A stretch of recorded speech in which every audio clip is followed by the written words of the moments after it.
आज मैं आप सभी लोगों को बंधुत्वस्य संदेष्टा रविदासः पाठ का दूसरा पैराग्राफ पढ़ाने जा रहा हूँ। आप सभी लोग ध्यान से देखेंगे। रविदासः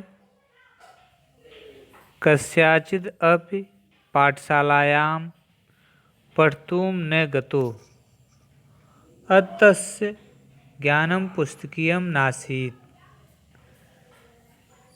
रविदास किसी भी विद्यालय में पढ़ने के लिए नहीं गए, इसलिए उनका ज्ञान पुस्तकी नहीं था। जगतो नश्वरत्वं परमात्मनो अनश्वरत्वं व्यापकत्वम् इत्यादि दार्शनिकं ज्ञानं गुरु अनुकंपया तेन लब्धं प्रेरणयेव तथाभूतस्य ज्ञानस्योपदेशो जनेभ्यः तेन दत्तः। संसार नष्ट होने वाला तथा ईश्वर अविनाशी है, यह ज्ञान उन्हें गुरु से प्राप्त हुआ। गुरु की प्रेरणा से ही इस ज्ञान का उपदेश उन्होंने जनता को प्रदान किया।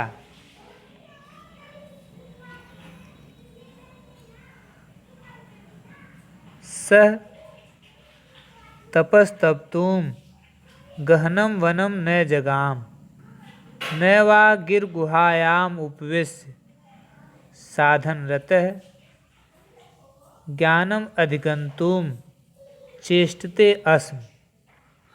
वह तप करने के लिए घने वन में नहीं गए या पर्वत की गुफा में बैठकर ज्ञान प्राप्ति की चेष्टा की। वीतराग भयं क्रोधो असौ जगत निवसनपि जगतः बंधनात् पदं पत्रं यु मुक्तः व्यवहरति अस्म। राग भय और क्रोध से रहित उन्होंने संसार में रहते हुए कमल के पत्ते की भांति युक्त व्यवहार किया। स्वकर्मणि निरतः फलं प्रति निराकांक्षः स्वगृहे अपि परमात्मनं साक्षात्कर्तुं शक्यत इति रविदासः प्रत्येत।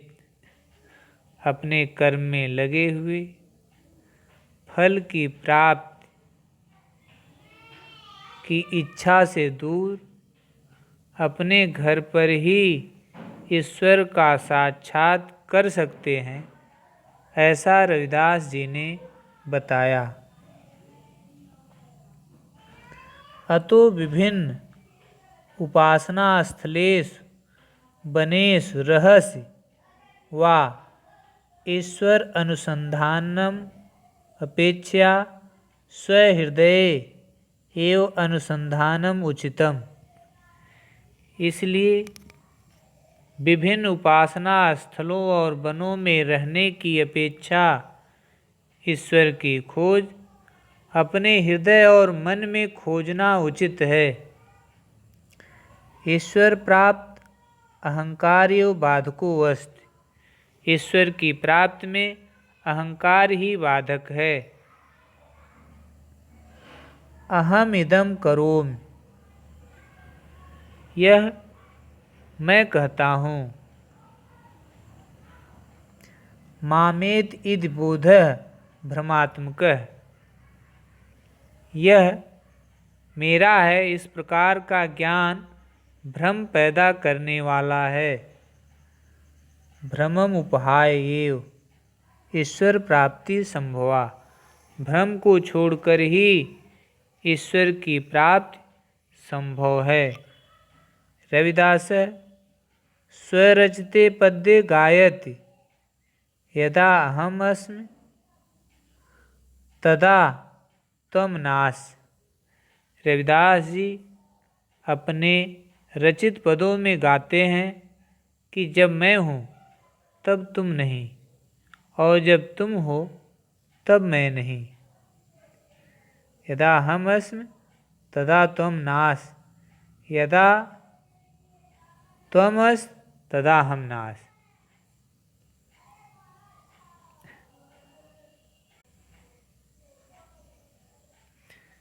रविदास कबीरदासो नानक देव प्रभृतयः संतो महात्मनः निर्गुण ईश्वरः गायन्ति अस्मि। रविदास, कबीरदास, नानक देव आदि संत महात्माओं ने निर्गुण ब्रह्म का गान ही किया है, परंतु सगुण संप्रदाय अवलंबिनः प्रति विद्वेषिणो नासन। फिर भी सगुण संप्रदाय के मानने वालों से घृणा नहीं करते थे। तैः रचितेषु पदेषु यत्र तत्र भक्तिभावस्य तत्व अवलोक्यते। उनके द्वारा रचे हुए पदों में जहाँ तहाँ भक्तिभाव के तत्व दिखाई देते हैं।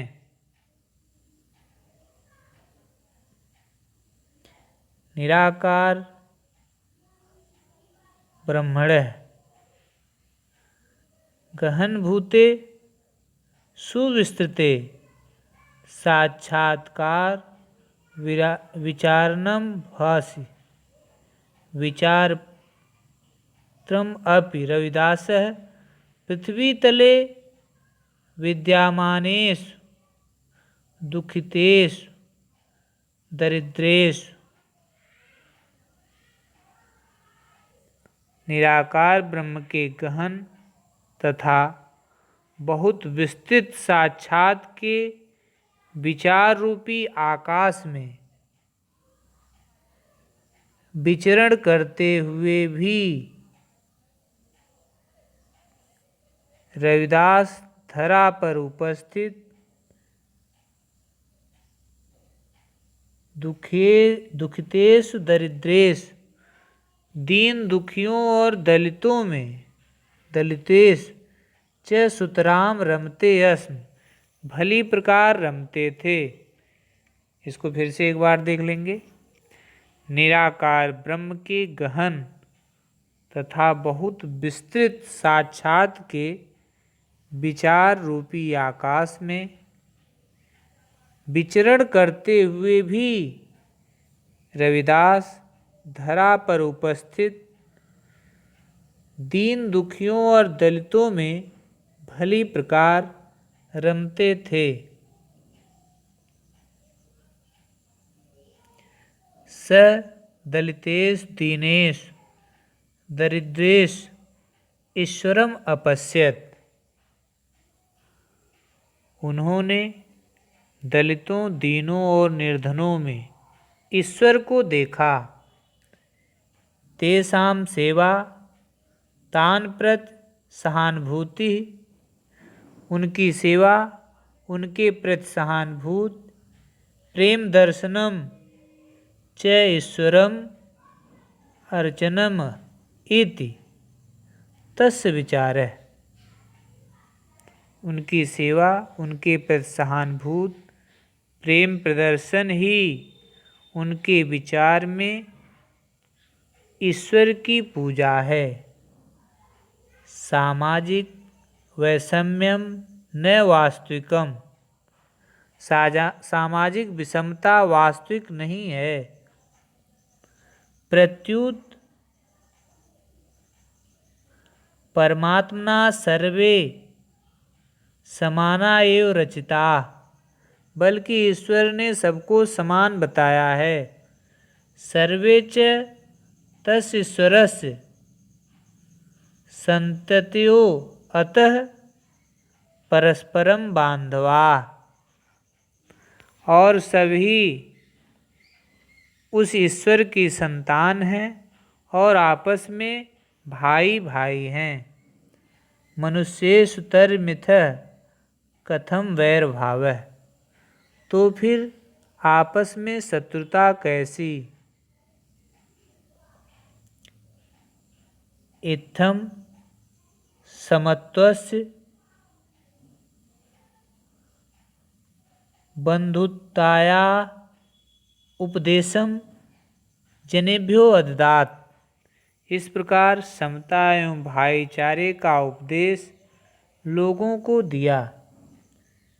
जाति वर्ण संप्रदाय आदि भेदा अपि मनुष्य रचिता परमात्मन इच्छा प्रतिकूलम, जाति वर्ण संप्रदाय आदि भेद भी मनुष्य द्वारा बनाए गए हैं जो ईश्वर की इच्छा के विरुद्ध है।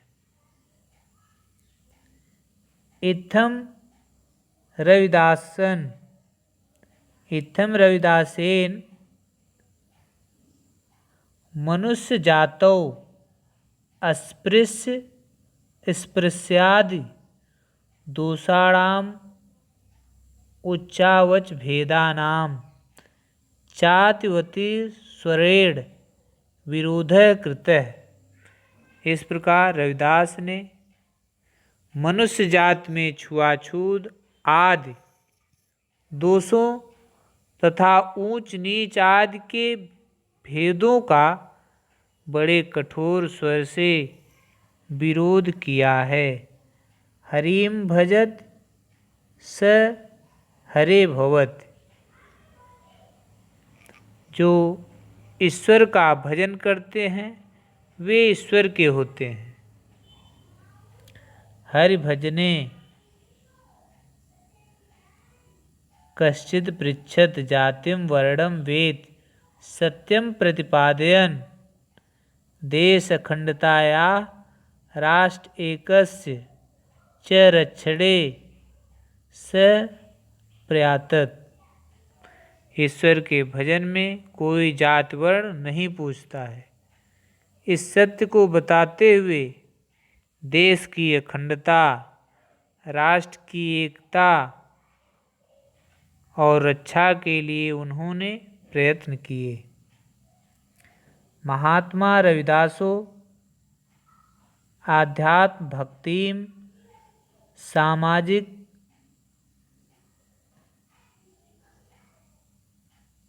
भयोन्पन्नति युगपतम एव संसाधयन् सप्तनौ उत्तर पंचदशसप्तमे विक्रमे राजस्थान प्रान्ते चित्तौड़ नाम्नि स्थाने खण्डविंश उत्तरशतमिते वयसि परमात्मन् विलीनः यशः शरीरेण अद्यापि जीवति राम।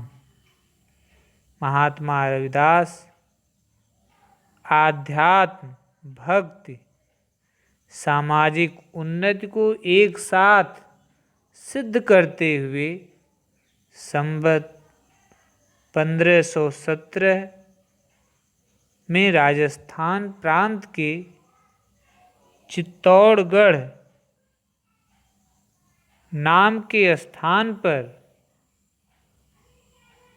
126 वर्ष की आयु में परमात्मा में विलीन होकर यश रूपी शरीर से आज भी जीवित हैं।